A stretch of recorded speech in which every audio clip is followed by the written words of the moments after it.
Hi, I'm Richmond, Virginia area DUI lawyer Bob Battle. You know, as someone who's been practicing law and defending and prosecuting people on DUIs for over 27 years now, I am surprised at how few people really know exactly what their rights are when they are stopped by the police and the police investigating to see whether to charge them with DUI. So one thing that I have decided to do, because I always hesitated, because it's sort of the cocktail party question. People come up and say, well, I've had 3 drinks, I don't feel that I'm intoxicated, but I know that that may get me to a .08. What do I do if I'm pulled over? So I hesitated because often when I tell people, they get it wrong. They'd say, oh, well, I have to take that preliminary breath test at the scene or not the one at the station. That is incorrect. Or I've got to do this test or that test, don't I? The result is that I have now come up with my own app, the Virginia DUI Lawyer App for iPhone and Droid. It is free. The most important thing on this, you can immediately dial a lawyer, you can visit my website. Most important thing is the section called Know Your Rights.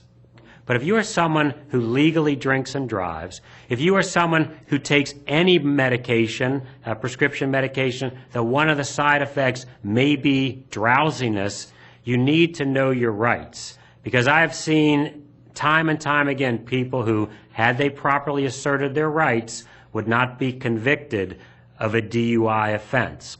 So what are your rights if you are stopped? First, you have the right to remain silent. If you wish to exercise that right, say so out loud. 2, and this is important, you have the right to refuse each and every quote-unquote test the officer asks you to perform. All tests of the scene are voluntary. The government's own testing shows that 30% of people who are completely sober cannot do these tests.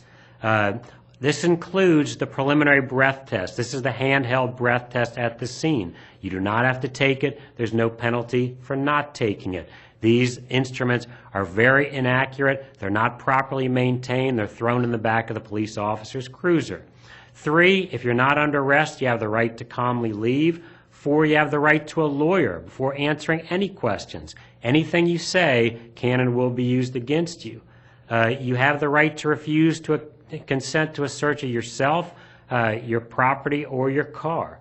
So, if you're arrested for DUI, though, you have given your implied consent to a breath test at the station. If you refuse the breath test at the station, there is a 1-year loss of license for conviction of refusal, and if you're convicted of refusal after a prior DUI or refusal, it's a criminal offense that carries a 3-year loss of license and possible jail time. So here is how you can assert your rights. You can say to the officer the following: I assert my right to remain silent. I want a lawyer. I do not consent to any searches of myself, my car, or any property. I do not consent to any tests except as required by DUI implied consent. If I'm not under arrest, please let me go. Those are the rights, and if you have had too much to drink that you can't access your app, or that you're looking at a bunch of angry birds, then maybe you are too drunk to be driving anyway.